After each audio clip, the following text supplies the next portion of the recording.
lagi bersama kami. Saya Adrian Nolan dengan NIM 2307127071. Saya Hendra Jiganto Waruhu dengan NIM 2307111231. Di sini kami akan membandingkan antara demokrasi Indonesia dengan demokrasi negara Vatikan. Yang pertama, demokrasi Indonesia. Demokrasi Indonesia adalah negara demokrasi terbesar di dunia. Dalam hal ini, populasi Indonesia itu sangat besar. Demokrasi Indonesia didasarkan pada konsep Pancasila yang merupakan dasar-dasar dan Undang-Undang 1945. Di bawah ini sistem Indonesia dalam republik dengan sistem presidensial. Pemilihan umum diadakan secara berkala, termasuk pemilihan presiden, anggota parlemen, dan gubernur. Demokrasi di Indonesia melibatkan partisipasi aktif rakyat dalam pemerintahan, pengambilan keputusan. Sejak jatuhnya rezim Orde Baru pada tahun 1998, Indonesia telah mengalami transformasi besar dalam mengarahkan sistem politiknya menuju demokrasi yang lebih inklusif. Namun masih ada tantangan yang perlu diatasi seperti korupsi, ketidaksetaraan, dan perlindungan hak asasi manusia. Yang kedua yaitu demokrasi negara Vatikan. Vatikan adalah negara yang sangat unik dalam konteks demokrasi. Vatikan adalah negara kecil yang sepenuhnya terpusat di sekitar gereja Katolik Roma dan Paus sebagai kepala negara. Vatikan bukanlah negara demokrasi dalam arti tradisional karena kekuasaan eksklusif, legislatif dan yudikatif sangat terkonsentrasi dalam gereja Katolik dan Paus. Sistem pemerintahan Vatikan lebih mirip dengan monarki absolut daripada demokrasi. Pemimpin tertinggi Vatikan adalah Paus yang dipilih oleh kardinal. Ada sebuah badan legislatif yang disebut Dewan Kardinal yang berperan dalam pemilihan Paus dan memberikan nasihat. Tetapi tidak ada pemilihan umum atau partisipasi rakyat dalam pengambilan keputusan politik di Vatikan. Kelebihan demokrasi Pancasila. Yang pertama itu partisipasi rakyat. Indonesia mengetahui sistem yang memberikan lebih banyak kekuasaan kepada rakyat dalam pemilihan umum dan pengambilan keputusan politik. Rakyat memiliki peran yang lebih aktif dan dalam menentukan arah negara dan memilih pemimpin mereka. Yang kedua itu perlindungan hak asasi manusia. Meskipun masih ada tantangan dalam perlindungan hak asasi manusia, Indonesia memiliki dasar hukum yang lebih kuat dalam hak asasi manusia. Beberapa isu hak asasi manusia diakui dan diperbedakan di tingkat nasional dan internasional. Yang ketiga yaitu kehormatan terhadap keberagaman. Pancasila menekankan pentingnya keberagaman dalam masyarakat Indonesia. Ini menciptakan kerangka kerja yang mendukung toleransi dan inklusivitas antara berbagai kelompok dan agama, etnis, budaya, dan bahasa. Yang keempat yaitu kemajuan ekonomi. Indonesia adalah salah satu negara ekonomi terbesar di dunia dalam mengalami pertumbuhan ekonomi yang signifikan. Sistem demokrasi yang inklusif telah mendukung perkembangan ekonomi yang lebih kuat. Baik, selain perbedaan mendasar dalam sistem pemerintahan dan partisipasi politik antara Indonesia dan Vatikan, penting juga untuk mempertimbangkan aspek-aspek tambahan yang mempengaruhi perkembangan politik dan sosial di kedua wilayah. Yang pertama, agama dan kepemimpinan keagamaan. Indonesia adalah negara yang memiliki beragam agama termasuk Islam, Kristen, Hindu, Buddha, dan agama-agama tradisional. Pancasila mengakui keberagaman agama dan mempromosikan toleransi beragama. Pemimpin tertinggi Indonesia adalah presiden yang dipilih melalui pemilihan umum dan bukan pemimpin keagamaan. Vatikan adalah pusat gereja Katolik Roma dan dipimpin oleh Paus sebagai kepala gereja Katolik. Gereja Katolik adalah agama utama di Vatikan, memiliki peran dominan dan politik dan masyarakat. Paus adalah pemimpin spiritual dan politik Vatikan yang terpilih oleh Dewan Kardinal. Yang kedua, ekonomi dan sumber daya. Indonesia adalah salah satu ekonomi terbesar di Indonesia dengan beragam sektor ekonomi.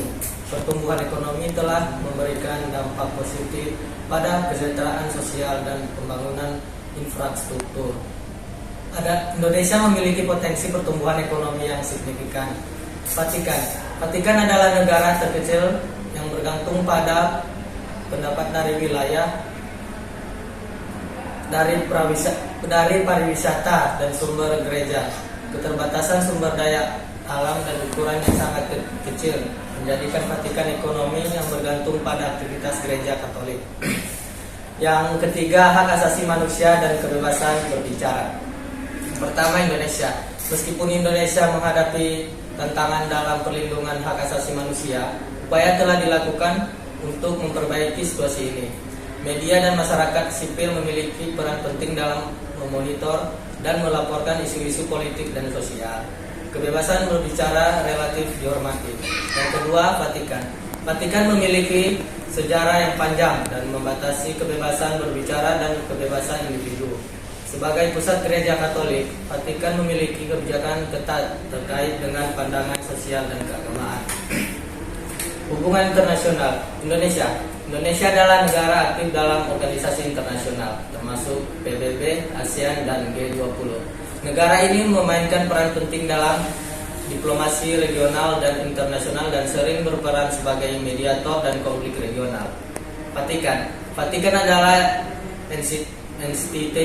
entitas berdaulat yang memiliki hubungan diplomatik dengan sebagai negara tetapi tidak menjadi anggota organisasi internasional.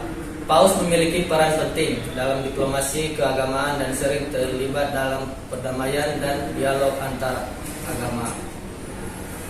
Perbedaan dalam hal agama, kepemimpinan keagamaan, ekonomi, hak asasi manusia, dan kebebasan berbicara menggambarkan perbedaan mendasar dalam dinamika politik antara Indonesia dan Vatikan.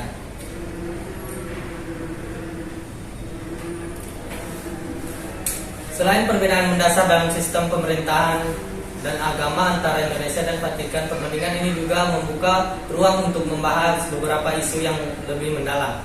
Yang pertama, peran keagamaan Indonesia. Indonesia adalah negara yang memiliki keberagaman agama dan Pancasila mengakui pentingnya toleransi dan keberagaman agama. Meskipun agama memiliki peran penting dalam masyarakat, tidak ada agama tertentu yang mendominasi politik.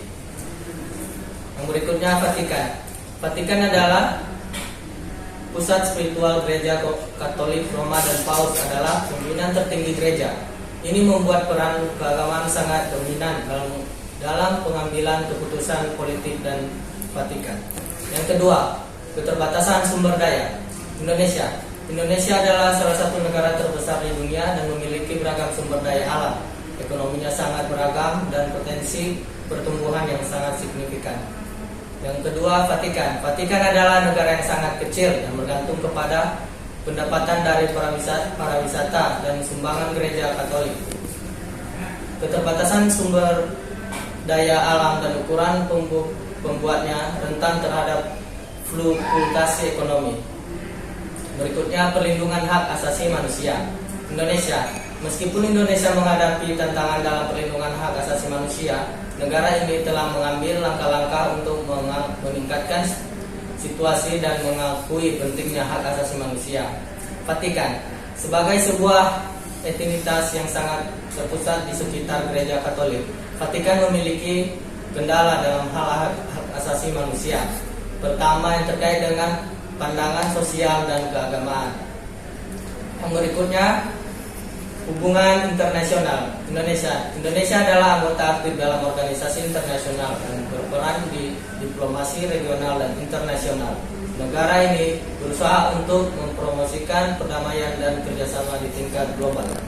Vatikan adalah entitas berdaulat yang memiliki hubungan diplomatik dengan berbagai negara tetapi tidak menjadi anggota organisasi internasional.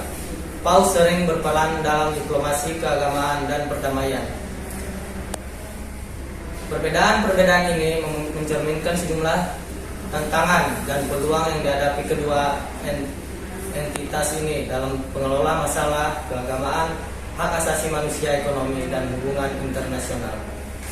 Jadi, tapi tadi kesimpulan dari hasil penjelasan kami ini yaitu perbandingan antara Indonesia dan negara Vatikan dalam konteks demokrasi, menggambarkan perbedaan mendasar dalam sistem pemerintahan, agama, ekonomi, dan hubungan internasional.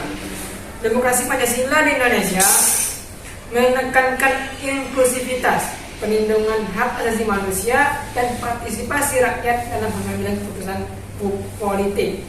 Sementara itu, Vatikan adalah negara yang sangat terpusat di sekitar Gereja Katolik Roma dan Paus sebagai pemimpin absolut.